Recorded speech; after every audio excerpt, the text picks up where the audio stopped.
Streaming from Oklahoma's own digital studio, this is Stephen Nehrenz with This Week in Weather.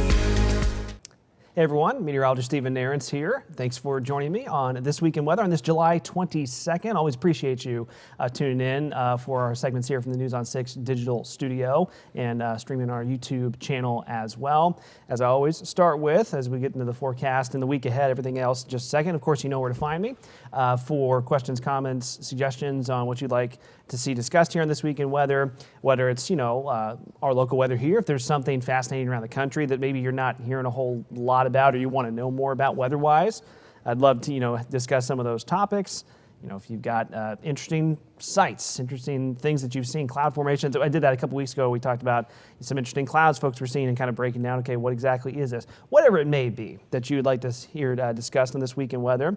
Again, you know where to find me to, send me some of those suggestions and comments and questions, all that on my email, Facebook, and also comments on the YouTube videos that we post on our News on 6 YouTube channel on a weekly basis. And also, say right off the bat, I think this is one of the first times with This Week in Weather where we're looking ahead on the weather pattern, which I'll have more detail in a second, going, okay, it actually looks pretty quiet for a change. We're not talking about more record rainfall on top of what we've already had and, just the seemingly unending active weather that we had all spring in the first half of the summer. So this may be a slightly shorter segment this time around. Still have plenty of details in just a second. I also want to let you know that I'm planning to, starting next week and then kind of down the line from there, having some guests join me here on This Week in Weather, whether it's folks from our weather team like Alan Crone, who I work with in the mornings, who is just it's so good. He's as good as they come. And he and I could talk forever on weather. And we're going to start introducing him as time allows for some of these segments and other guests as well. Again, that's my plan starting next week and then kind of down the line, maybe not every single week, but having guests join me as well so we can, discuss fascinating weather, whether it's here locally or elsewhere. Again, getting into this week's weather, as I mentioned, for one of the first times all summer, we're kind of looking ahead and going, well, you know what? Looks relatively quiet for a change, what you would expect the middle of summer to look like. Of course, going back to, as you're well aware, I know you are aware of this because of how rainy the spring and the first half of the summer has been. It has obviously had an impact on our temperatures, right? What you're seeing on the screen is the high temperatures that we've had so far for the month of July leading up to recording today. And no triple digits, and we haven't, been super close to 100 yet this summer, which is not the worst thing in the world, right?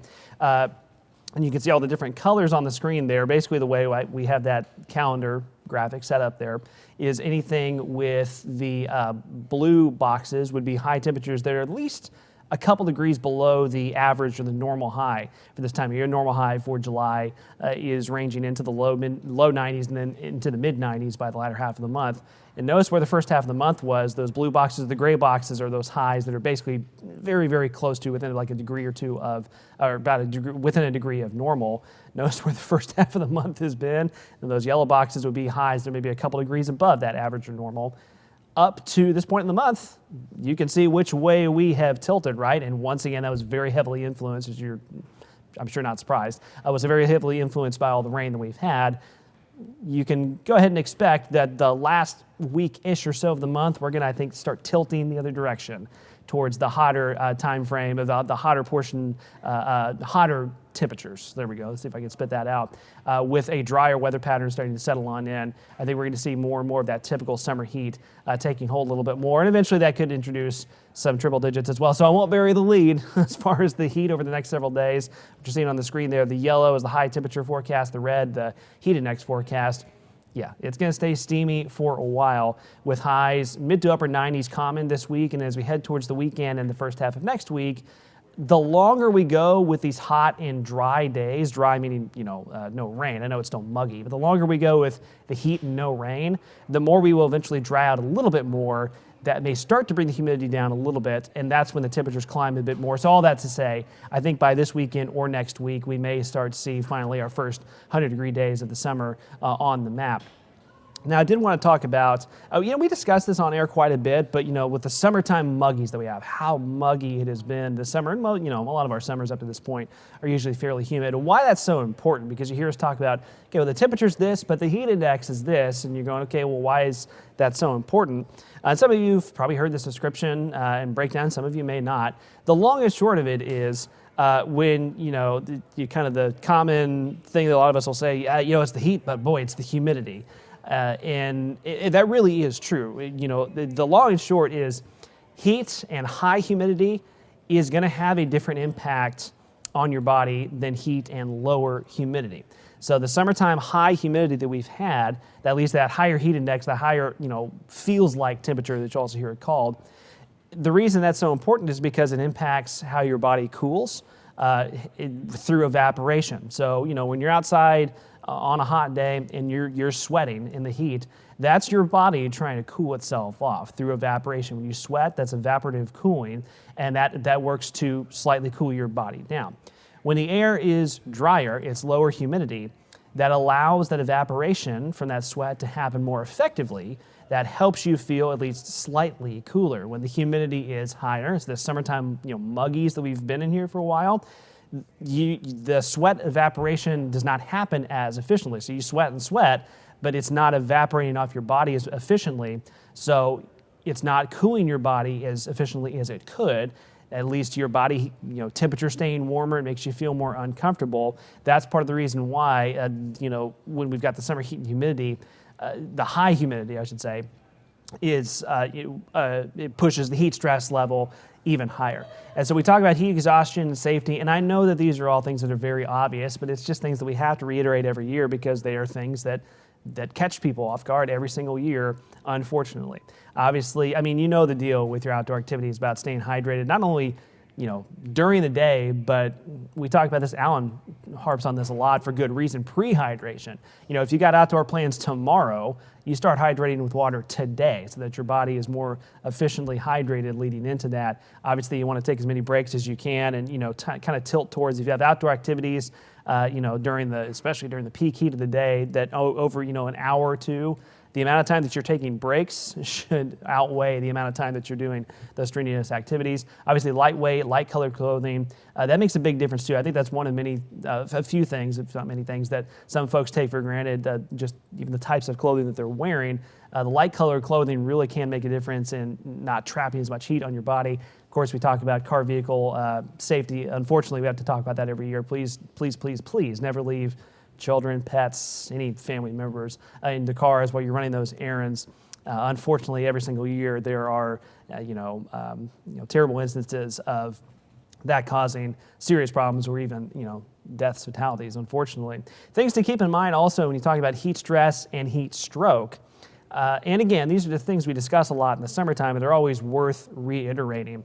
Heat stress, it can happen quickly this time of year. It can happen to the healthiest of us as well. That's one of the reasons I harp on this so often, because I know that there's some folks that are very acclimated to it, and you're very fit. If you are one of those folks and saying, I've got a handle on this, it's not going to get to me too quickly, but it can happen to the most fit among us. If you start getting faint or dizzy, excessive sweating, nausea, vomiting, muscle cramps, your skin starts to get clammy and cool, you notice your pulse is starting to change, those are all signs that you need to be immediately starting to go, okay, I need to back off here, I need to slow down, take breaks, head inside, make sure you're drinking water, take a cold shower. And that's just heat stress. And of course, heat stroke is when things get very, very serious, and that can be, leading to deadly conditions sometimes for folks that really, really overdo it in the summertime heat. You start getting headaches. One of the things I think that folks have kind of caught on to with signs of getting close to heat stroke, when you stop sweating. If your skin is getting red, hot, and dry, your pulse becomes strong and rapid. You see all those things on the screen there, and that's when things are becoming very serious from a possible heat stroke standpoint. So again, I know these are all things that we discuss a lot. None of this is like groundbreaking new information, but like I said, it's something that I always want to reiterate because heat stress can sneak up on the best of us. Even as we finally start to get a little more acclimated to this summertime heat, I still want you to be very smart with it, especially here these next few weeks, late July to the first half of August.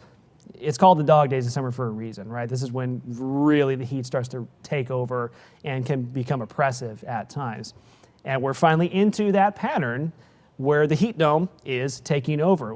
Almost every week for the first half of the summer, as we were doing these segments for This Week in Weather, it was kind of saying, okay, when's the heat dome going to take over? When's the heat dome going to take over? When's it going to take over? Well, it finally is, for the most part. As you can see on the big picture here, that upper level ridge, we call the heat dome for lack of a better word, has been centered off to our south and east, but has been strengthening, expanding, its kind of scope and coverage of how it's impacting much of the country, doing what it normally does this time of year, which it pushes that main jet stream. We see those kind of bigger white arrows way up in the northern plains, up almost towards the Canadian border, pushes that main jet stream flow to the north. Severe weather threats and organized storm threats start tracking across the northern tier of the country, and also out in the desert southwest, they can get some of those monsoon rains as well coming out of the Pacific. But for us, that sinking air under that upper level ridge shuts down the rain chances other than, like a little pop-up shower or two, and just allows that heat to take over. And guess what? I don't think that's going to be changing anytime soon. I was just kind of showing you how the pattern is right now. This is jumping ahead several days from this weekend and really into the beginning of next week. The upper level ridge will move back and forth. Of course, its positioning changes on a day-by-day basis, but the general pattern is going to stay the same. And if anything, there's a chance that ridge centers up on top of us next week. That leads us into the very end of July and the very beginning of August. That would mean the heat cranks up even more. And again, that's right on cue with what usually happens at the end of July and the beginning of August, is that the heat dome really exerts its will and pushes the heat stress to another level for us. So that more than likely is the pattern that we're probably going to be sticking with, I think, for the next few weeks. So those of us who were wanting the rain and storm chances to at least stop for a while, well, they are, but this is the trade-off here. That means that the heat is with us, and it's with us to stay for quite some time. So hopefully you've got pool plans, lake plans, whatever those are, for these next few weeks here, because you're going to want them. Also, of course, as I mentioned, it's a generally dry pattern for us as well.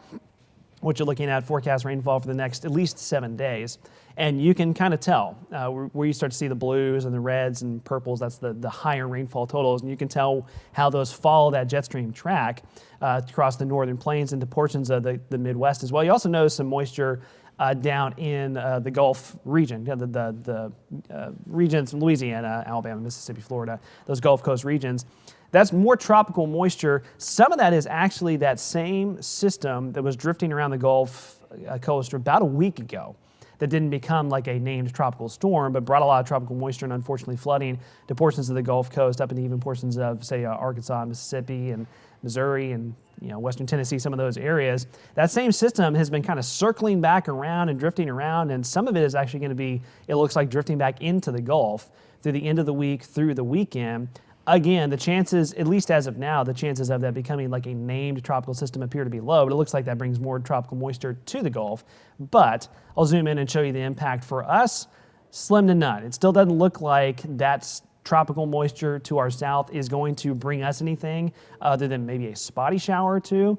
And look at the rainfall, forecast rainfall over the next week. In general, that's just saying no significant rain for us anytime soon. There will be a possibility. You see those little shades of light green northwest of Tulsa late in the week, and then also potentially early next week. But I think late this week, there will be a day or two, say around Thursday and Friday, where a few showers of storms could kind of brush their way into our northwestern counties, areas north and west of Tulsa. Still would be relatively scattered, so not everyone would see rain, but that's generally what we're showing there. But not expecting any sort of widespread heavy rains that have plagued us for the better part of the last, 3.5 months. So that means as we head into the weekend, here we go. The heat continues to climb. And again, as of now, I'll go back full screen here for a second so you can see that. As of now, we are trending towards making a run at 100 for the first time this summer by the weekend. I know that it's kind of semantics at this point. 98 versus 100 is all pretty hot, right? Especially with a heat index of 105, maybe slightly above. But we're going to try and make a run at officially 100 degrees this weekend. If we don't quite get there this weekend, it looks like early next week we will start doing that. But as I've highlighted a few times here over the past few weeks that, again, because all the rain and storms we've had, we've been a little behind schedule on getting to 100 this summer. Which again, it's not the worst thing in the world. Our average first 100-degree day for Tulsa is July 10th, which was about 2 weeks ago. We haven't gotten there yet, but I do think that there's a solid chance that we do get there, like I said, either this weekend or early next week. this is, behind the pace for 100-degree days that we've had the past few summers. Again, I'm not complaining. By this time last summer, we'd already had 4 triple-digit days. You go back to 2022, we had 17 triple-digit days by this point in the summer. So again, we've been doing better on that front. I'm not saying that it hasn't been hot, because obviously it has, but the rain and storms has had that positive impact on what the weather pattern has been so far. But the long and short of it is, again, no surprises here, folks. The heat and humidity look like they are sticking around for the foreseeable future. As always, you know where you can find me for This Week in Weather, streaming on our News on 6 YouTube page. And as I mentioned at the top of this recording here, I am planning over the next few weeks to start bringing in some guests to discuss This Week in Weather with me, folks from our News on 6 weather team, and some outside guests as well, to bring you some really interesting content as we go forward here and get into kind of the dog days, the doldrums of summer. We're going to find some interesting topics to chat about as well that I hope you will find interesting. That's it for This Week in Weather. Stay cool out there, folks. Summertime is going to continue for a while. Be good to each other, and we'll see you next time. Thank you for watching this Oklahoma's own digital studio live stream. Stay with News on 6, online and on television, anytime for the latest news, weather, and sports.